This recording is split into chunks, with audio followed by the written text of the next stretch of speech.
The Cox family of Truro.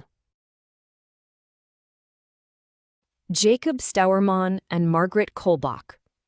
Born sometime in 1622 in Kolbach, Bavaria, Germany, Jacob Stauermann was the son of Johann Thomas Stauermann and Elizabeth Mann, the only one of their 5 children to live to adulthood. Like his father and ancestors for generations before him, Jacob became a boatman, or Stauermann, guiding merchants and others who sought his services along the various rivers of his homeland. In 1655, Jacob married Margaret Kolbach, a neighbor whose ancestors founded their town.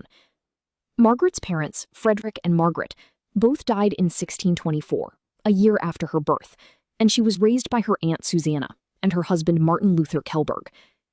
Shortly after their marriage, the couple decided to leave Germany, as they feared the near-constant state of war numerous German states found themselves in would spill into Kolbach eventually. The Stauermanns fled to Britain, settling firstly in London in 1656. They lived here for about 3 years before leaving England and going to Ireland, making their home in Belfast. A year later, the family welcomed their only child, a son they named Philip, and in the same year as their child's birth, the Stauermanns decided to anglicize their name, changing it to Cox, a translation of Stauermann into English. Jacob, now Jacob Cox, worked at a variety of odd jobs at first, and eventually became a boatman on Ireland's rivers, being gone weeks at a time, while Margaret raised Philip at home.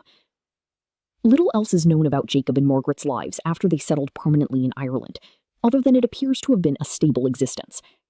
Jacob died in 1700, while Margaret passed away in 1708. Paul Cox and Mary Donnelly. Paul grew up to follow in his father's footsteps as a boatman, traveling about the north, guiding merchants and others. In 1677, he married Mary Donnelly, a girl of Gaelic Irish descent, daughter of John Donnelly and Ame Coogan of County Armagh.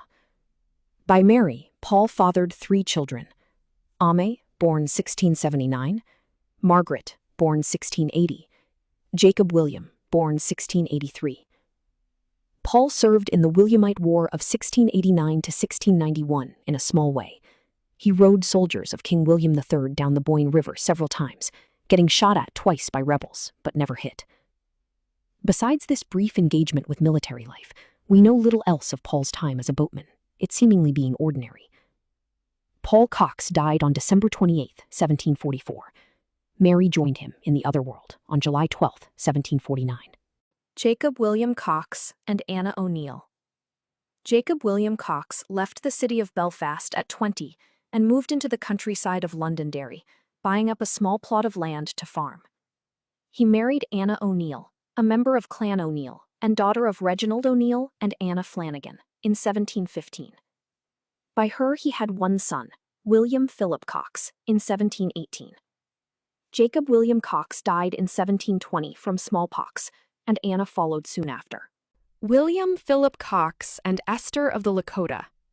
While his parents died of smallpox, William luckily never contracted the disease, taken in by his grandparents in Belfast. He grew up in the city, finding himself in the circles of returning fur trappers and hunters who went to North America, hearing firsthand about their adventures in the then untamed American West. At 18, William signed up for the fur trade and shipped out to North America. He never saw Ireland again. By the age of 20, William was in North Dakota, living among the Lakota people, who themselves were recent arrivals from what is today Minnesota, driven from their original homelands by the Chippewa people. William married a Lakota woman who took the English name of Esther in 1733, and he was fully adopted into her band, the Oglala. By 1735, their only child, Charles Cox, was born.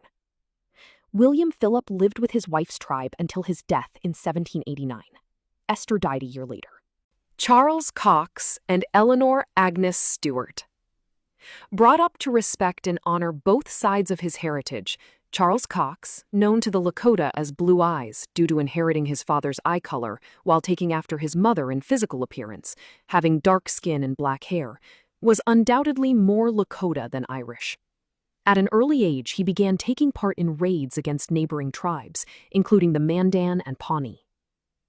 Charles was among the earliest Lakota to ride horses into battle. Like his peers, he wore black and red war paint on the war trail, wielding lances and tomahawk hatchets.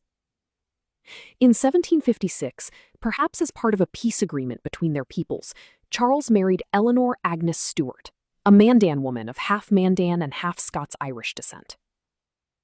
By Eleanor, Charles fathered 9 children. One, Mary, was born on the plains in 1759, but the rest in Nova Scotia, as in 1759, growing weary of the constant intertribal warfare endemic in the West, the couple moved east, heading for British-held territory. By virtue of his father, Charles could claim to be a British subject, and used this to obtain land in Truro, Nova Scotia, where the family settled in 1760. The children born in Truro are as follows: Charles and Eleanor, born 1760. Esther, born 1763. Margaret, born 1766. John, born 1768. Elizabeth, born 1770. George, born 1772. Agnes, born 1775. Charles and Eleanor, despite growing up in a vastly different culture, managed to establish themselves without issue, building a home in Salmon River. Charles died there on July 17, 1816.